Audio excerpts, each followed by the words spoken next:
இளைஞர்கள் மத்தியில் தற்போது டாட்டூ கலாச்சாரத்திற்கு வரவேற்பு அதிகம் உள்ளது. டாட்டூ கலைஞர்கள் வெளியிடும் இன்ஸ்டா ரீல்ஸ்களுக்கும் ரசிகர் பட்டாளமே இருக்கிறது.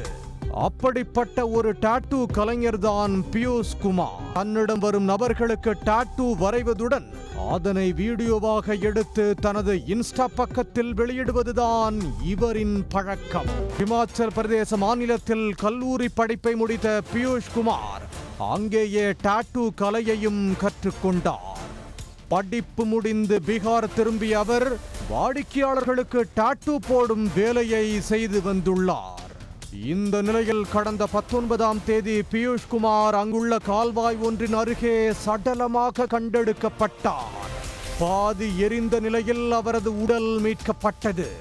அவர் கழுத்தறுத்து கொலை செய்யப்பட்டு பின்னர் உடலுக்கு பெட்ரோல் ஊற்றி தீ வைக்கப்பட்டது கண்டுபிடிக்கப்பட்டது. தனது நண்பர்களுடன் பார்ட்டி ஒன்றுக்கு சென்ற பியூஷ் படுகொலை செய்யப்பட்டதாக அவரது பெற்றோர் போலீசில் புகார் அளித்தனர். எனவே இந்த கொலைக்கு அவரது நண்பர்கள்தான் காரணம் என்று புகாரில் குறிப்பிட்டிருந்தனர். இதையடுத்து குற்றவாளிகளை பிடிக்க தனிப்படைகள் அமைக்கப்பட்டன. இதில் பியூஷ் குமாரின் நண்பர்கள் 5 பேரை பிடித்து போலீசார் விசாரணை நடத்தினர்.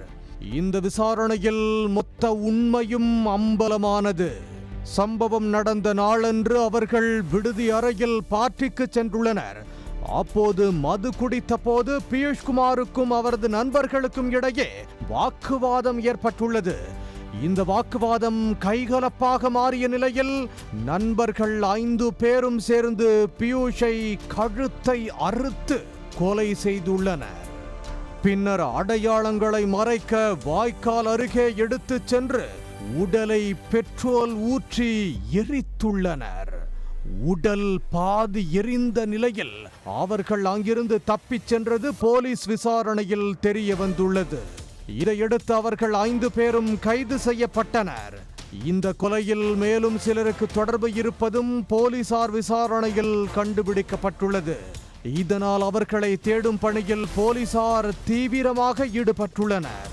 சக நண்பர்களாலேயே டாட்டூ கலைஞர் கொடூரமாக கொலை செய்யப்பட்ட சம்பவம் பீகாரில் பரபரப்பை ஏற்படுத்தியுள்ளது. உடனுக்குடன் செய்திகளை தெரிந்து கொள்ள சன் நியூஸ் பெல் ஐகானை கிளிக் பண்ணுங்க.